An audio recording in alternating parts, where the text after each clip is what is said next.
जय श्री कृष्णा भगवद्गीता இரண்டாவது அத்தியாயம் वसुदेवसुतं देवं कंसचाणूरमर्दनं देवकी परमानन्दं कृष्णं वन्दे जगद्गुरुं श्रीकृष्णं वन्दे जगद्गुरुं।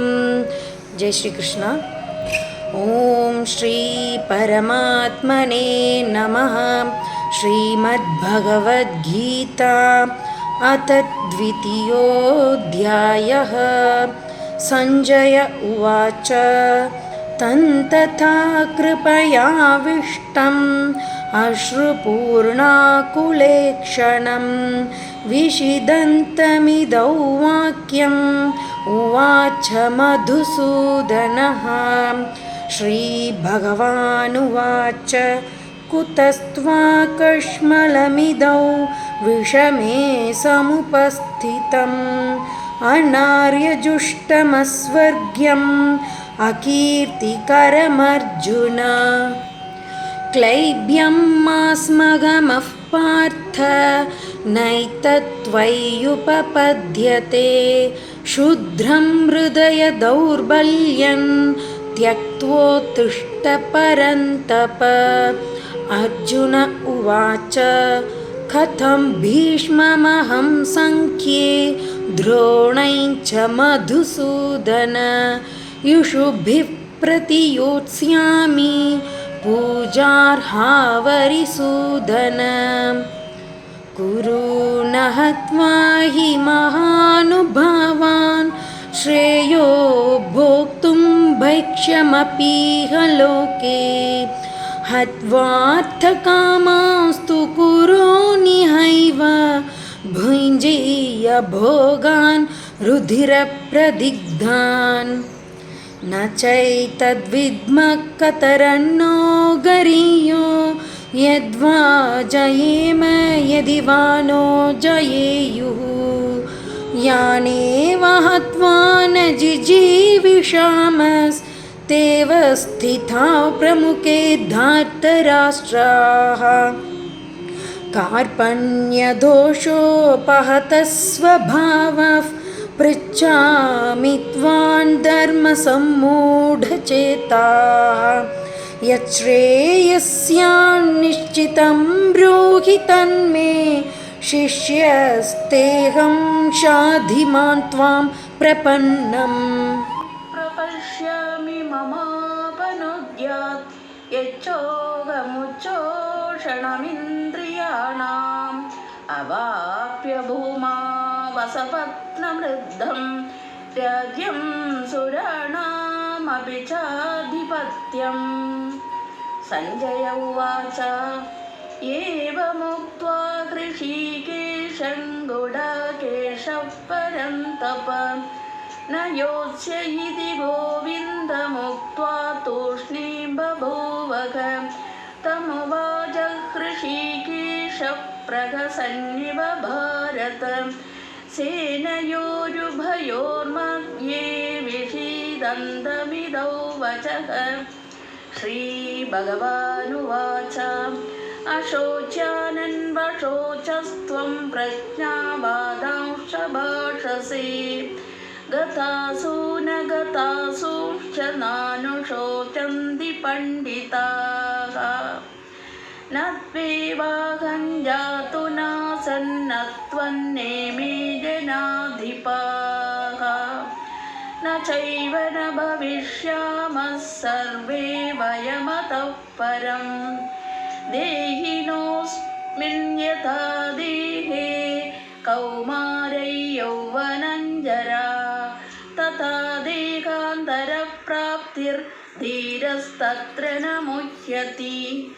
मात्रा स्पर्शास्तु कौन्तेय शीतोष्णसुखदुःखदाः आगमापायिनो नित्यास्तास्तितिक्षस्व भारत।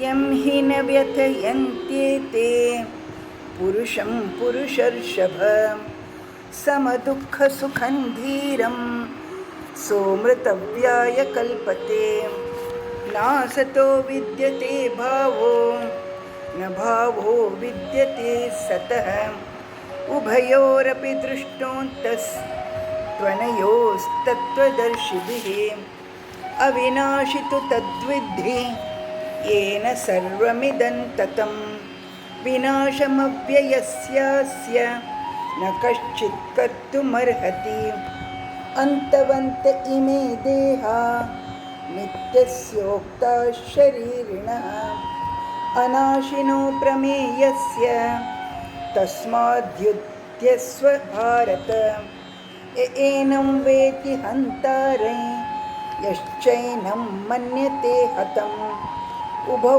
तौ न विजानीतो नायं हन्ति न हन्यते न जायते म्रियते वा कदाचिन् नायं भूत्वा भविता वा न भूयः अजो नित्यशाश्वतोऽयं पुराणो न हन्यते हन्यमाने शरीरे वेदा विनाशिनं नित्ये य एनमजमव्ययं कथं स पुरुषः पार्थ कङ्घातयति हन्तिकम् वासांसि जीर्णानि यथा विहाय नवानि गृह्णाति नरोपराणि तथा शरीराणि विहाय जीर्णान् यन्यादि संयादि नवानि तेहि नैनं चिन्तन्ति शस्त्राणि नैनं दहति पावकः न चैनं क्लेदयन्त्यापो न शोषयति मारुतः अच्छेद्योऽयमदाह्योऽयम् अक्लेद्यो शोष्य एव च नित्यः सर्वगतस्थाणुरचलोऽयं सनातनः अव्यक्तोऽयमचिन्त्योऽयम् अविकार्योऽयमुच्यते तस्मादेव विदित्वैनं नानुशोचितुमर्हसि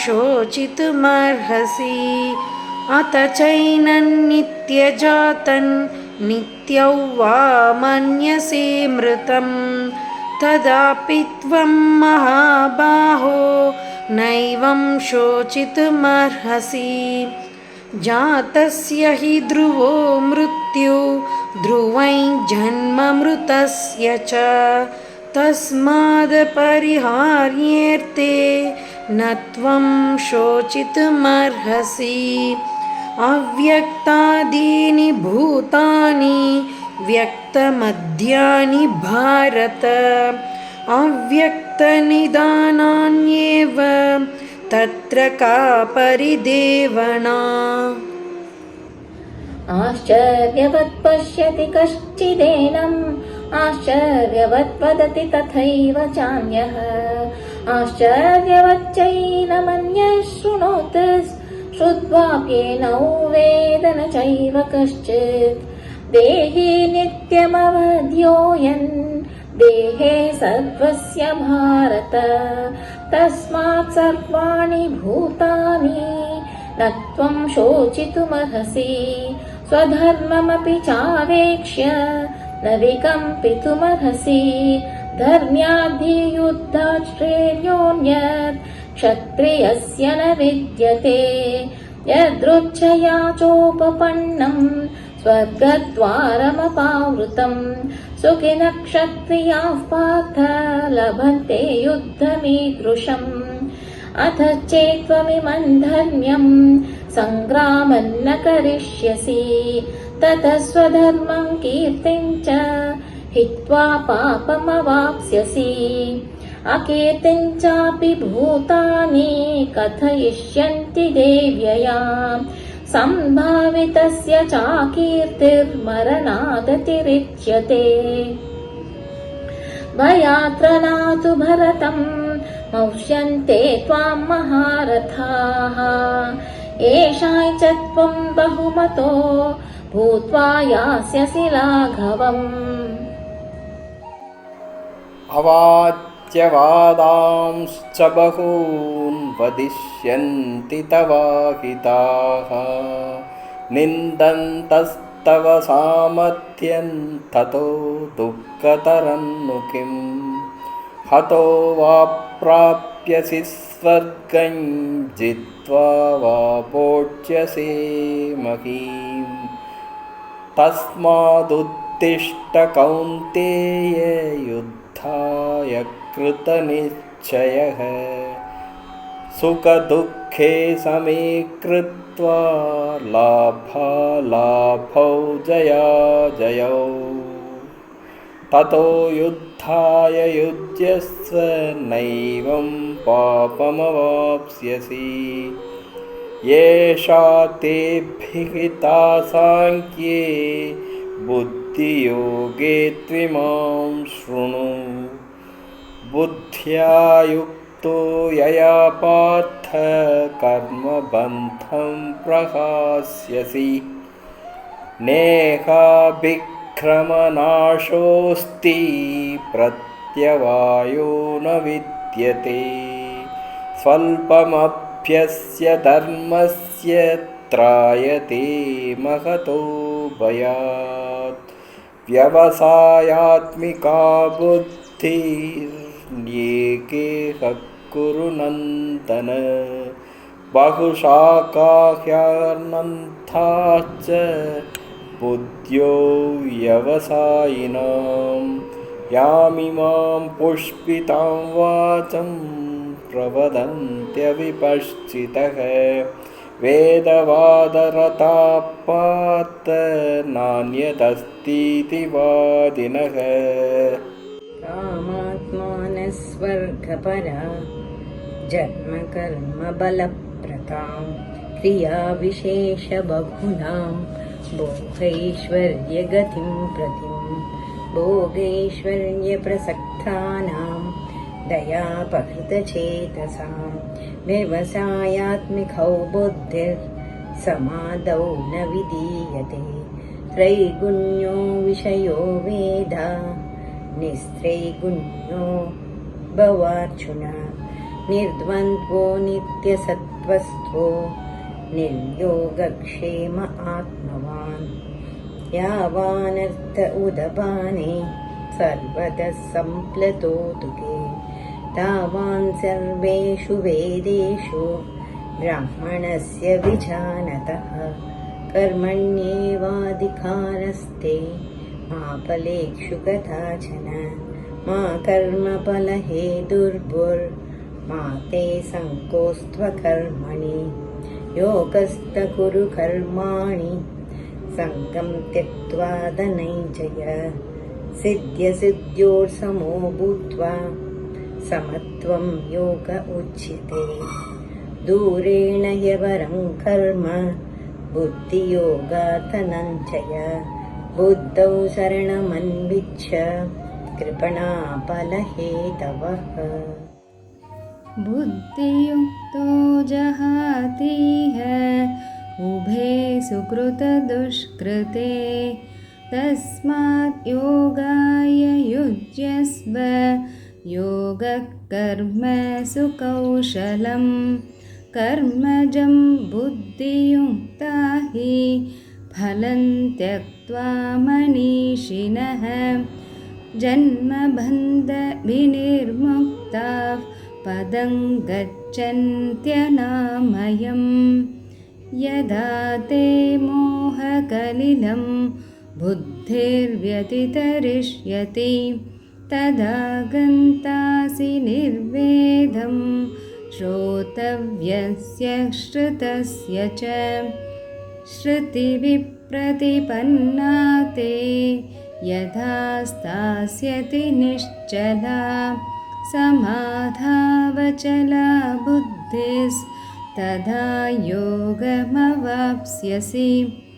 अर्जुन उवाच स्थितप्रज्ञस्य का भाषा समाधिस्तस्य केशव स्थितधि किं प्रभाषेत किमासीत व्रजेत किं श्रीभगवानुवाच